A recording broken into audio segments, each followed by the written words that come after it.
मैं ये कह रहा था हाँ। कि अल्लाह मियां ने हम्म। अल्लाह मियां ने आप प्रॉफिट हम्म। मोहम्मद को 30 मर दिया, 40 मर दिया, 100 मर दिया, एक्स मतलब एक से ज्यादा मर्द की, एक नहीं, हालांकि 30-40 है, किसी हदीस में 30 है, किसी में 40 है, ठीक है। माशाल्लाह मर्दों की माशाल्लाह। ताकत दी है, ठीक ठीक है। है ना। इससे मेरा क्या, हाँ हाँ।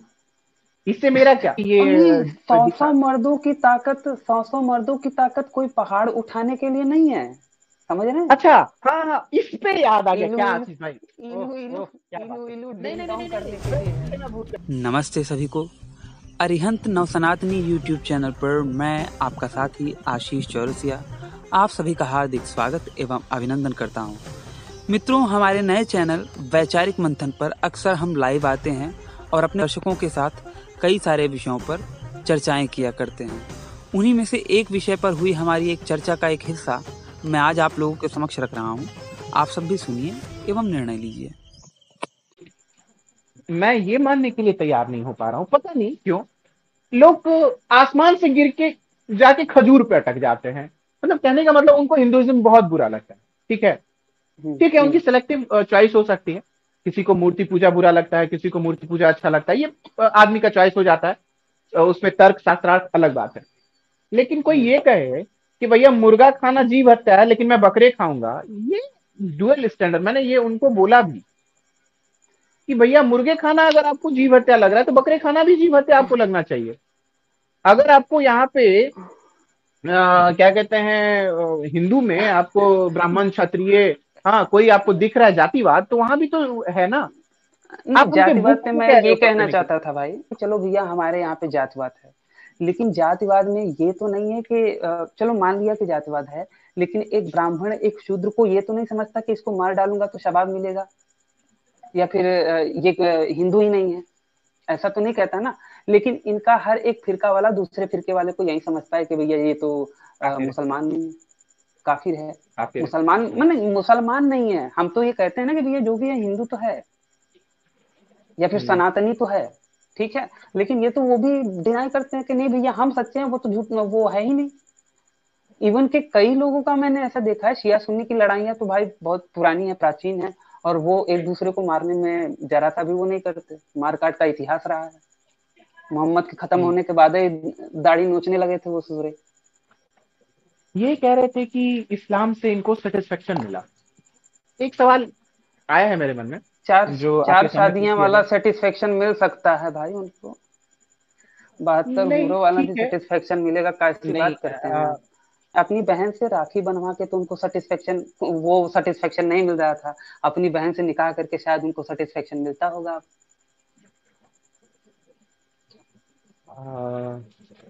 आप क्या ही बोले।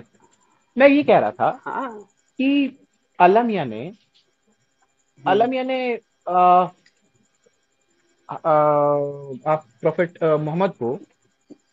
मोहम्मद को 30 मार दिया, 40 मार दिया, 100 मार दिया, एक्स मतलब एक से ज्यादा मर्द की, एक नहीं, हालांकि 30-40 है, किसी हदीस में 30 है, किसी में 40 है, ठीक है। माशाल्लाह मर्दों की माशाल्लाह। ताकत दी है, ठीक ठीक है। है ना। इससे मेरा क्या, हाँ हाँ। इससे मेरा क्या। उससे इससे मेरा क्या फायदा? वो कहता है ना पुनीत अब सुपरस्टार। अल्लाह मियां किसी पर्टिकुलर के शर्मगाह के संतुष्टि के लिए उनको इतने ताकतवर बना दी, इससे एक मानव जाति को क्या फायदा है। और जैसा कि आपने बताया था कि हदीसों में आता है कि उनको नाइटफॉल भी हो जाता था। हाँ, ये भी आया है। क्या करें, दोनों तो एक ही था ना, सौ सौ मर्दों की अच्छा, कुवत नहीं, भले हो, हाँ, समान तो नहीं एक ही नहीं, था। तो मेरा ये कहने का मतलब है कि अगर कोई भगवान हम्म। किसी निजी को, मतलब अगर मुझे 100 मर्दों की ताकत दे दे, मतलब इससे क्या, उसवतुन हसना, मतलब सारे अरे जहान के भाई, लिए रोल मॉडल, सारे एक जहान के लिए मुसलमान के रोल लिहाज से, मॉडल। मैं बताऊं तो भाई वो अल्लाह के सबसे प्यारे नबी थे भाई, उनको सौ सौ मर्दों की कुवत डिंग डोंग करने के लिए नहीं दे सकते नहीं, इससे हैं? कोई निजी मुसलमान का क्या फायदा, इससे क्या सीख मिल रहा है उनको, इसीलिए सब कोई कपड़े ढक के चलते हो। अरे ये अच्छा, ये बात बढ़ेगी, दूर तक चली जाएगी। अब मुझे बुर्का पे बोलने का मन हो रहा है। देखें, 100 मर्दों की ताकत। अब पता नहीं हाँ। इनको क्या ये चढ़ता है 100 मर्दों की ताकत से। ये मानव जाति के लिए इसका कोई फायदा नहीं है, ठीक है, भले और नहीं, ये सौ सौ दिखा। मर्दों की ताकत, 100 मर्दों की ताकत कोई पहाड़ उठाने के लिए नहीं है, समझ रहे हैं? अच्छा, हाँ हाँ, इस पे याद आ गया इलू क्या इलू आशीष भाई। इलू ओह इलू ओह, क्या बात इलू है। इलू नहीं डिंग नहीं नहीं डोंग नहीं नहीं, करने के दो लिए है। मिनट में भूल जाऊंगा, 2 मिनट में मैं मुझे हाँ भूल जाऊंगा। हाँ, बोले बोले बोले अगर बोले। अगर 100 मर्दों की ताकत ही देनी थी तो जंग में देते ना, ताकि दांत न टूटता।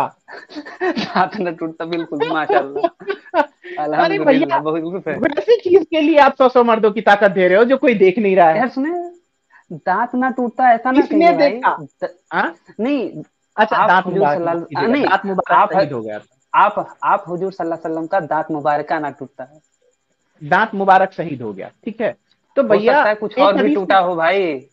अच्छा आपको पता है एक बात, ये सिर्फ हाँ, दांत टूटने की बात नहीं है। एक हदीस में ऐसे आता है कि जंग में वो दो दो आर्मर पहन के लड़ने के लिए जाते थे, और और बाकायदा दूसरे पे ये दो बोलते थे। आदमी आगे, 2 आदमी आगे और 2 आदमी पीछे भी रहते थे भाई। हाँ, और दूसरों ये को भी है। बोलते थे कि अल्लाह के रास्ते में जो आर्मर खोल के लड़े, आर्मर यानी कि मतलब उसको क्या बोलते हैं आशीष भाई, हाँ, हिंदी में बोलिए ना, जो अ, कवच, कवच कवच। कवच कवच। हाँ, हम्म। अब ये दो दो कवच पहन के, आपको 100 मर्दों की ताकत सिर्फ उस चीज के लिए मिली थी अल्लाह से।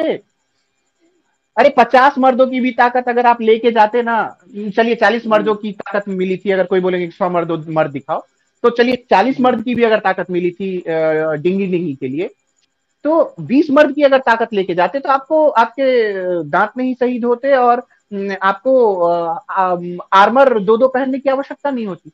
अल्लाह मियां ने ताकत भी दिया तो आपके मतलब, ये देखिए ना। अच्छा, कह रहा उस हूँ ना, जंग में ताकत अगर, कहाँ दिया ये समझ रहे हैं ना। ताकत वहीं पे दिया है, क्योंकि इनका सारा ऑब्सेशन, पूरे इस्लाम का सारा ऑब्सेशन उसी पे है। आप जन्नत के कॉन्सेप्ट से लेके बीवियों तक को ले लीजिए, जो भी देखेंगे ना, अधिकतर इनका कॉन्सेप्ट उसी चीज पे रहता है, वो नोनों पे ही रहता है, पूरा टिका रहता है। और वो एक 2 इंच के उस छोटे से होल पे ही उनका सारा चीज टिका रहता है। पूरा इस्लाम का अगर परिभाषा देखे तो उसी दोनों चीज पे उनका टिका हुआ है। आफ्टर लाइफ उसी चीज पे लोगों को भटकाया जाता है। अच्छा एक चीज बस। मैं बताना चाहूंगा बहुत लोगों को, हिंदू हम्म। जो हमारी बहनें हैं उनको ये बोला जाता है कि जो बुर्का पहनती हैं। तो मित्रों, इसी प्रकार की हमारी अन्य वैचारिक चर्चाओं को सुनने के लिए YouTube के सर्च बार में जाकर हिंदी या इंग्लिश में वैचारिक मंथन सर्च करें और हमारे नए चैनल वैचारिक मंथन को सब्सक्राइब करें और चैनल के बेल आइकन को प्रेस करके उसके सबसे ऊपर वाले ऑल के ऑप्शन को सेलेक्ट अवश्य करें। धन्यवाद। हमारी घर में बहनें भी होती हैं जो हमेशा ऐसे कपड़े नहीं पहनती हैं। कभी कभी हमारे घर एक छत के नीचे रहते हुए ऐसी हम्म। परिस्थितियां हो जाती हैं, लेकिन हमारा ऐसा हवस नहीं जाता है कि भैया हम अपने चचेरी ममेरी फुफेरी, मतलब उसको अगर नजर जाता है ना तो मन में पाप सा फीलिंग आ जाता है कि भाई भैया ये बात ये क्या है हो ना, गया।